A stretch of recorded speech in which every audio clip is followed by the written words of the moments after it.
You're listening to the ESO Network, your station for all things geek.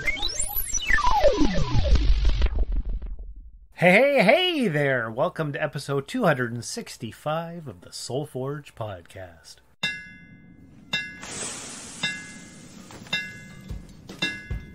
Welcome to the Soul Forge, a place of silent mystery, quiet contemplation, and outright mayhem. Join your host, Sean Vanderloo, as he guides you through the adventures of living. Together, we'll talk about life and love, sex and dating, joy and heartache, memories and loss, and so much more. Don't worry, it's not nearly as pretentious as it sounds. Get ready for life, the universe, and everything on the Soul Forge.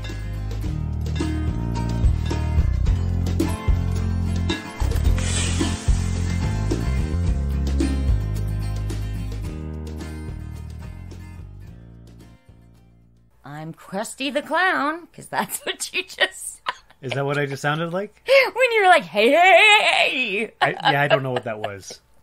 That's okay, though. I'm Sean, the host of the Soul Forge podcast, and with me this week is our special returning guest, Amanda.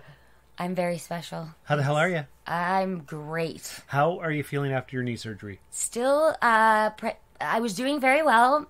Had a little accident on Thanksgiving. Wasn't really my fault. My 20-year-old niece kind of blanked out the fact that I had knee surgery and jumped on top of me. Yeah, that's not good. Yeah, so back to the hospital, and now I'm on a little bit of drugs. Yep. Yeah, you just took some morphine? Yep, I absolutely did. Oh yeah, lots of things happened. Last time I was on it, oh my god. I literally thought aliens. This is when I was on the drip at the hospital. I texted my husband over 100 times with all the kids' birth dates, our anniversary, like special important dates, like so that he wouldn't think I was crazy. Because I remembered all that stuff. Yeah. But I could not push my morphine button because the whole planet would die because those aliens needed that morphine to save the planet. Those are some good drugs. No, that was the thing, though. I couldn't push the button anymore. Right, yeah. So, yeah. Okay. Well, that's great. But basically your recovery's going well. Yes, Good. very. Good. I'm ahead of the game. I'm doing quite well with all of that, but that's because I'm putting in the work. I'm telling you, people, if you get a knee replacement, the physio, it's key. You got to do it. You got to do the work. Oh, God, yeah. But that's not what we're here to talk about this week, is it? No, it is not. Are we sad? Well, yes. Yeah. Or are we happy? No, well... No, we're going to talk about seasonal affective disorder? Seasonal depression. Seasonal depression. That's what you wanted to talk about, because that's an exciting topic. It is. And everybody wants to be depressed, right? Oh, yeah. So that's why we're talking about it? For sure. Or are we talking about it because we're going into the darker months now that winter is here? Winter is coming. Yes. And so we should bring some awareness to the subject. That's exactly why I wanted to talk about it. That's what I thought. Mm-hmm. Yes, and it's been said that about 5 to 9% of the population does suffer from seasonal affective disorder. Oh my God, it's got to be higher than that. Well, I just was listening to a podcast last week, and that's what they had said. Really? Yeah. Was that in Canada? Well, the podcast that I was listening to is, I believe, No Stupid Questions, and I think it was 5 to 9%, and they're American-based. But it's basically, it depends on your latitude and where you are in the world and, right. and circumstances and all that stuff. But I think they said 5 to 9%, if I remember correctly. I'm pretty sure when I was reading my research, it was a lot higher in Canada. It could be. But then we always have the 4 seasons here, right? And we're further north. Yes. And it is colder and darker longer. Oh, yeah. About 2 to 3% of Canadians will experience SAD in their lifetime. Another 15% will experience a milder form of SAD that leaves them only slightly depressed, but still able to live their life without major disruptions. People with seasonal affective disorder make up about 10% of all depression cases. Can you imagine how they feel in Alaska? No, I can't. I've never been there. Oh my God. Like when they go into the, what is it, 6 months of darkness? No, it's more like 2 or 3. Where it's pure darkness in some Wow. spots. Yeah. But they also have the opposite spectrum where it's pure brightness for the same amount of time. That would not be fun after a bit either. I wouldn't imagine. Trying to sleep in that? Ugh. That'll mess up your circadian rhythms. Absolutely. Absolutely. You're not wrong. But yeah, and I thought it was a good idea to talk about that because basically seasonal depression is what kind of allowed me to end up moving back here to Sault Ste. Marie. Really? Well, yeah, because the depressions, actually my son's mother, Trish, always mentions that, wintertime, you start to get depressed, and then in the spring you make a huge decision. I'm like, is that right? She's like, yeah, I've known you for almost 20 years. That's what you do. I'm like, okay. So last, October, I started getting obsessed with prepping for the end of the world. And I asked my buddy about guns because he knows about guns. Right. And he asked me, are you depressed? I'm like, no, I don't think so. But then a few months later, I realized exactly how depressed I was. Talked to my doctor and finally got on some pills. But by that point, I had put in my transfer request to move to the Sioux back here because I feel like I needed to make a change, and I'd wanted to since I moved up to Timmins. Right. And you know what? Maybe if I had taken the pills earlier and got the help I needed, I'd still be in Timmins. But I think Timmins was a big part of the depression too. Yes. Location, circumstances, and all that kind of stuff. Absolutely. But I've been on those pills since I think February, and I'm feeling okay. Yeah, I had to go through a bunch of different antidepressants before I found one that worked. Yeah. And they still don't work completely for me, but that also has a lot to do with my mental health diagnoses. Other circumstances. Yes, there's a lot of them, right? You don't have just the seasonal stuff. No, I have a lot more than that going on. So, right. But yes, I find because I am not because of my knees. Yeah. Obviously, I can't do a lot of winter type sports. True. I can't. So you can't get the sun outside. No, and I can't even walk half the time in the snow. Right. Like with my leg the way that it is. True. So it makes it very difficult, and I get really depressed because I get stuck pretty much at home for most of the... Yeah. Yeah. Well, the funny thing is, I'm a mailman, and I work outside. Mm-hmm. And even with all the sun I get during the winter, I was still friggin' depressed. And this last year was the worst depression I'd ever had. And they say that if you walk 10,000 steps a day, that's optimal for your mental health. But I walk closer to 25,000, so that's double the recommended dose. So the sun helped, but maybe the walking too much took away from it. I don't know. I'm not a scientist. I don't know these things, but... Well, yeah, and plus, you have to walk in blizzards and all the crappy freezing weather. And ugh. Sun, snow, hail, rain. Yeah. You name it. It's yeah. there. And people don't really appreciate that. No. In my personal experience, people don't appreciate their mailman. They don't, and they put rakes or hoses or shovels against the mailbox. Don't allow you to get there, and they have their mailboxes at the top of the steps. And if there's one thing mailmen hate, stairs. It's stairs. So listeners out there, if your mailbox is high up, bring it down for the mailman. They'll appreciate it. And you know what else?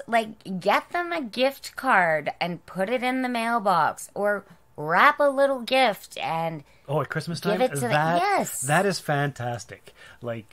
Coffee shop gift cards. Yeah, even if it's $5 or whatever. We don't care. It's just a bit of appreciation. Mm-hmm. I've gotten chocolates. I've gotten booze. I've gotten Tim Hortons gift cards. I've gotten money. I've gotten tickets to events. Oh, that's fantastic. Good. Mm-hmm. That's great. But it's rare. It might be... I always leave. It might be 5 or 6 houses of the 600 or 700 or 800 that you deliver to. Wow. Yeah. I always leave a gift for...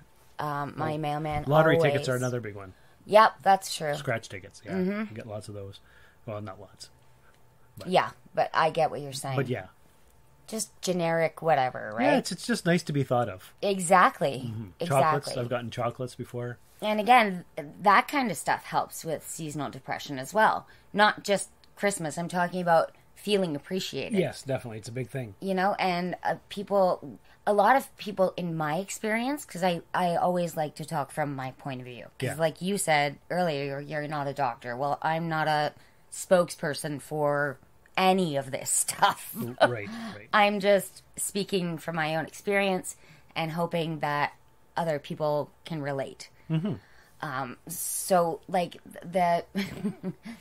with the seasonal depression, you know, and you've locked yourself in your house, pretty much. Yeah. And you're not talking to anyone, and you're not doing anything. And, you know, when I've had friends come over and literally drag my butt out of bed and help me get you moving, pick out an outfit to go out, brush my hair, you know, like that kind of stuff. Come on, right? loser, we're going on an adventure. Exactly. Because that's important.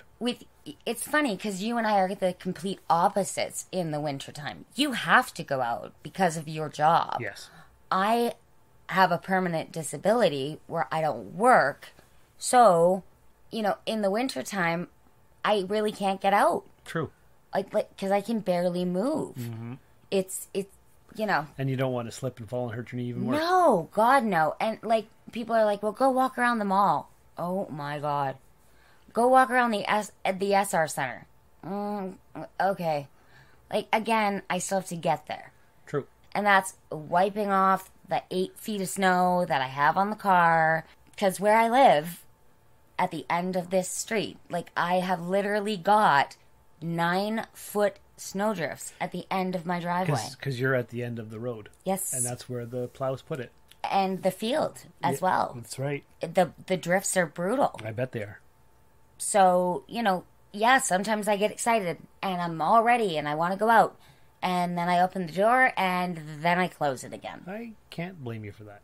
So the depression is real. Yes, very. And the last time I talked to my doctor, he's like, well, let's talk about taking you off these pills. Oh. And I'm like, how about we talk about that next spring once we get through the winter season? Yes. And he's like, that's a good idea. Yeah. So we have a plan, and he was happy about that. Well, that's good. So next spring we'll talk about weaning me off or lowering the dose or taking me off or seeing what happens. Good for you. Because I'd never been on pills before. I thought I should have been on them for years, but I was afraid to ask for help. Because I didn't want to seem weak or I don't even know what it was. It is because of the stigma that comes with there is a lot of health, that. Yeah. Right. And now our society is starting to accept it a lot more because there's a lot more of it portrayed in the media. Yes. There's a lot more of it portrayed. Everybody's talking about it on TikTok. Yeah. On YouTube, on all the things. That yeah. It's everywhere. They have a mental health, like, day where you call into Bell and, yeah, you know, like the crisis lines and stuff like that are now very pronounced. And it's getting better. Yes. So I think when it wasn't like that, it was very hard for people to ask for help. Definitely. Like, I would say just one generation back from us. Yeah. You know, like our parents. Mm-hmm. I can't see... Well, even us as teenagers. Oh, God, yeah. No, you don't. That's no... No. You have to portray your perfection all the time. Yes. And now everybody's vulnerable, and it's a lot better. Yep. Because we're all real. Yep. Yeah. So, basically, the moral of the story is, if you need help, if you think you need help, ask for help. Yes. Go get help. And you know what? They'll tell you what you need or what you don't need. Yeah, it's body chemistry. It's not your fault. No, so and it's just the you way might you're built. just need to talk to someone. Like, I was just watching a YouTube video earlier, and this is not about mental health, but it's about obesity and stuff. A lot of that is the gut bacteria inside of you. Mm-hmm. You have no control over that. There was a skinny lady who had a fecal transplant from an obese person, and she became obese. So it's not something that you can control. Right. It's the gut health. Yep. It affects everything. Oh, God, I know. So, the biome, or whatever it's called. Mm-hmm. So, yeah, that affects your mental health, your metabolism, probably even your likes and dislikes. The bacteria inside you, the 39 trillion or whatever they said, it affects a lot of things. Wow. Yeah. That's like the triples. That's right. They're everywhere. They're just breeding inside of you all the time. That's right. Oh, my God. That's funny. Yeah. Yeah, so you know what we should do now? We should play promo for another podcast. Oh, my God. Right here on... The Soul Forge. But, oh, no, wait. That's wrong. Keep going. Keep going. I'm blanking. What is the Soul for John? What I'm network? blanking. The What? pod. The bean. No. Keep going. This is E. so hard. Yeah, E. The ESO. The ESO network. See? I got it. Only took me like 18 tries, but there I am. Go for the promo on the ESO network. Hey, Martha. What? Do you like nerd stuff? I do. And do you like adult beverages? I super do. Well, then you should join us with a drink. With a drink. With a drink. But first, let's talk nerdy. Clink. On the ESO network. We'll see you On Tuesday. Maybe next Tuesday. maybe. Wasn't that a fantastic promo? I'm still in complete shock and awe. Shock and awe. And awe. That is amazing. Like, it was and that's what it was amazing. Like, oh my God. Go listen to that right after you're finished listening to us. Yeah. Okay. Should we read the email that we got about our last episode together? Sure, absolutely. That would be great. I love, interacting with our... Listeners? Yeah, listeners. I was going to say fans. Why was I going to say fans? They're also fans. Yeah. Okay. Okay, so this is about episode 262, and it's from Bill, and it says, "Hi, Sean and Amanda. It's really great hearing the two of you together. Amanda, I'm glad your surgery results have been good so far. According to the book Freakonomics, arthroscopic knee surgery, the kind you avoided, I hope, has only a placebo effect, but knee replacement actually works and helps." Yes, I've had both. I've had 5 surgeries, major surgeries now on this knee. And like Bill was saying, yeah, none of the other ones have helped. I've had the orthoscopic ones done. I've had plates, screws, everything put in, taken out. Yeah, so I'm really hoping that this one is successful. Okay. He goes on to say, "Amanda, I'm really glad you've been able to maintain your sobriety. That's really impressive. You mentioned the 5 hours surgery prep. I know you've been preparing for years. You've been dealing with daily knee trouble, then wisely avoiding winter surgery, and you've held up under it." Yes. So that's good. No more drinking still? Nope. That's Still sober. That's awesome. He says, "I'd much rather hear about you and your knee than about Queen Elizabeth's funeral. British humorist songwriter Mitch Benn has some very well-considered things about, for instance, how the Daily Mail has been bullying businesses into big shows for mourning of the Queen." Wow. I did not know this. Neither did I. "Amanda, I really couldn't tell that you were feeling stoned on pain meds. My dad had a drinking problem that developed so gradually and was never Hollywood, falling down obvious, that to this day I'm always the last to figure out that someone is drunk or high. It doesn't help that I'm mildly autistic too. I wish I could think of questions for you, Amanda. I still wonder what to do about talking to women, and I don't want to put you in the place of being expected to represent all women and know all about what they all want." Well, that is very fair, but I can offer you some advice on some of those things from my perspective. And I do know that there is other women who feel the same way. You know, like, just if you want to give a woman a compliment, give her a compliment. If she doesn't like it, she's going to just, like, say thank you and quickly walk away, for the most part. Like, so don't hold back on things like that, because sometimes you can make a person's whole day just by saying, "Hey, I really like your shoes," or "That shade of lipstick looks really nice on your face," or, and not everybody is going to think it's creepy or inappropriate or anything like that. So, you know what? Don't be afraid to say little things like that, because I can guarantee you 99% of the time, you're not going to get somebody who's rude back to you for something like that. That's good to know. So he goes on to say, "Back in my teens in the 70s, I made up my mind to respect women.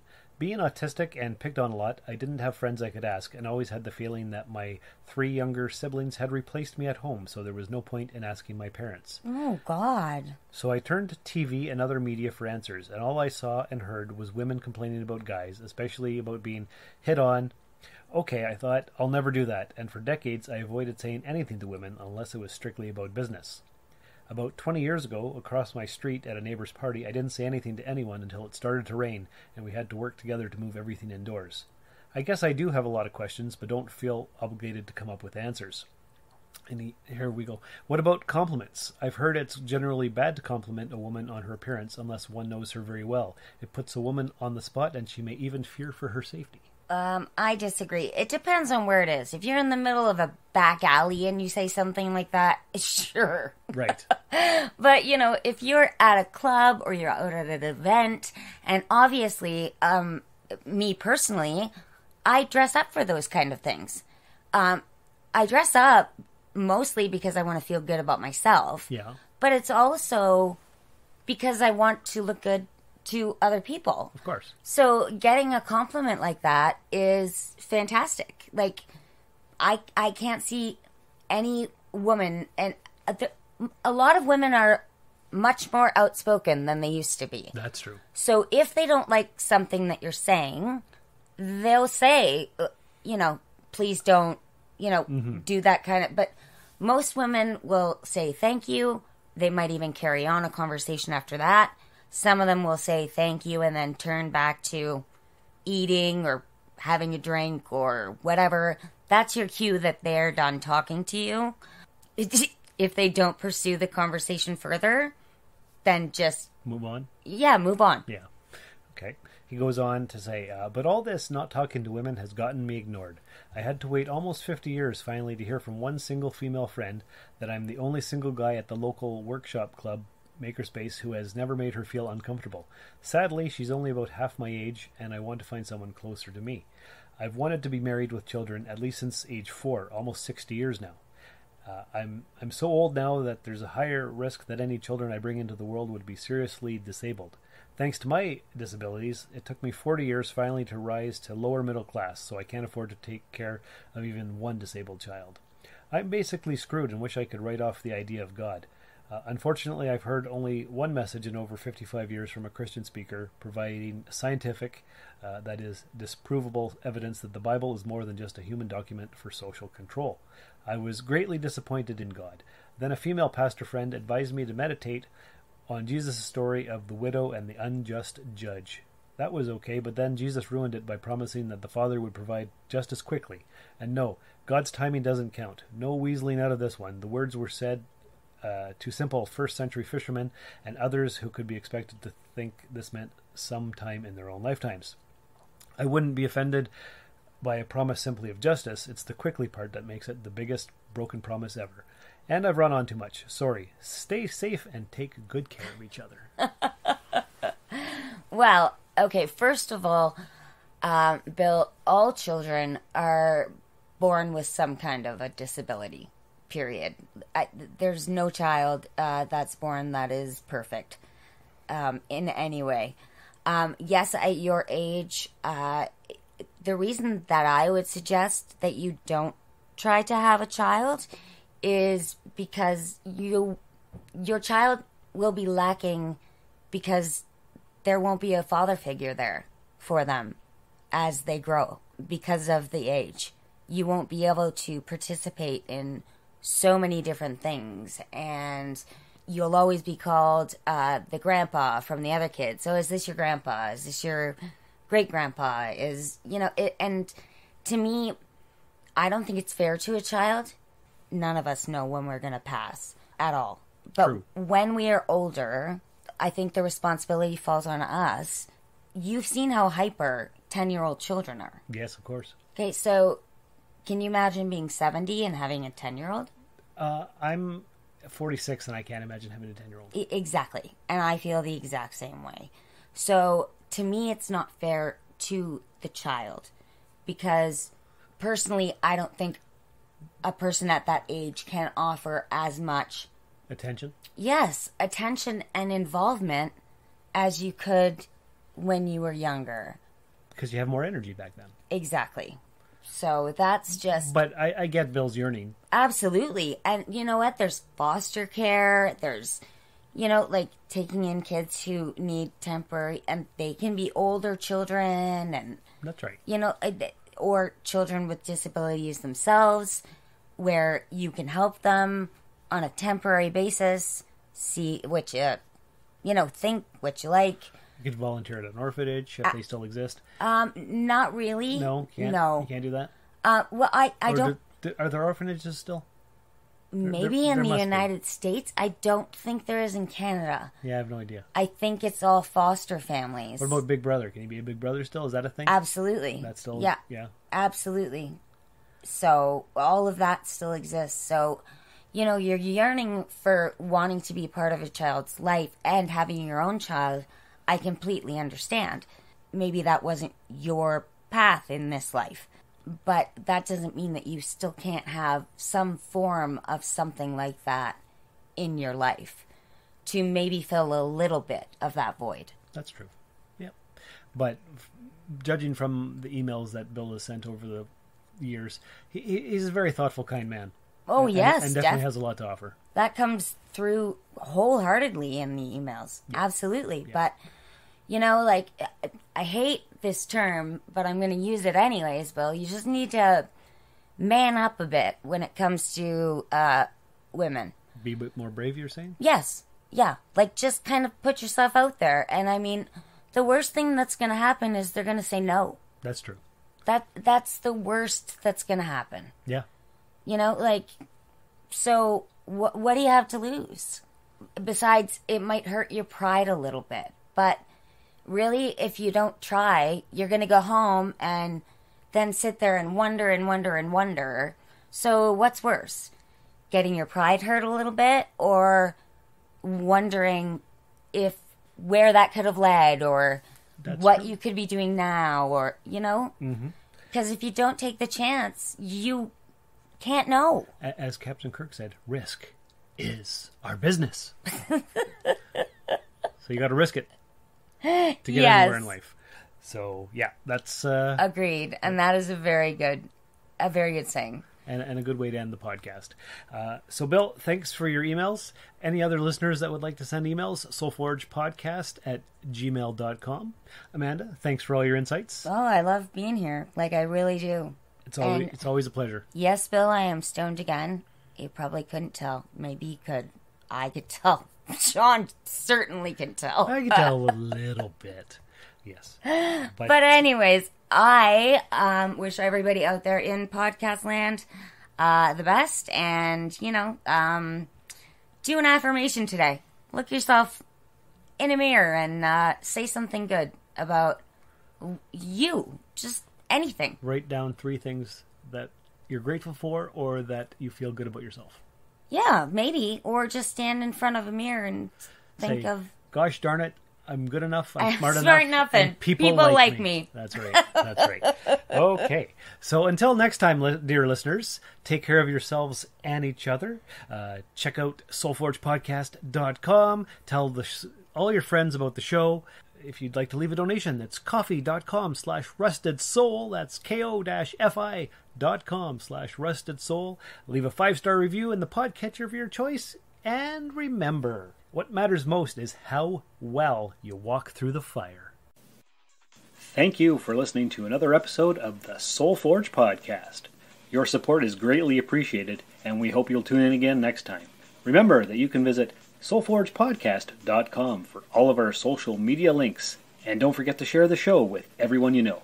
The Soul Forge Podcast is your best source for living your best life. Think about it. They used to say if a man could fly, he'd have wings. But he did fly. He discovered he had to. Do you wish that the first Apollo mission hadn't reached the moon? Or that we hadn't gone on to Mars and then to the nearest star? That's like saying you wish that you still operated with scalpels and sewed your patients up with catgut, like your great-great-great-great-grandfather used to. I'm in command. I could order this. But I'm not. Because Dr. McCoy is right in pointing out the enormous danger potential in any contact with life and intelligence as fantastically advanced as this. But I must point out that the possibilities, the potential for knowledge and advancement is equally great.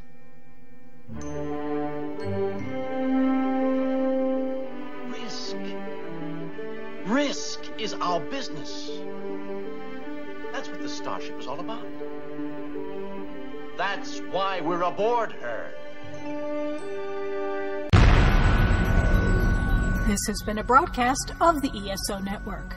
Be part of the crew and help support our shows by donating to our ESO Patreon or by shopping at the TeePublic store, which can all be found at www.esonetwork.com.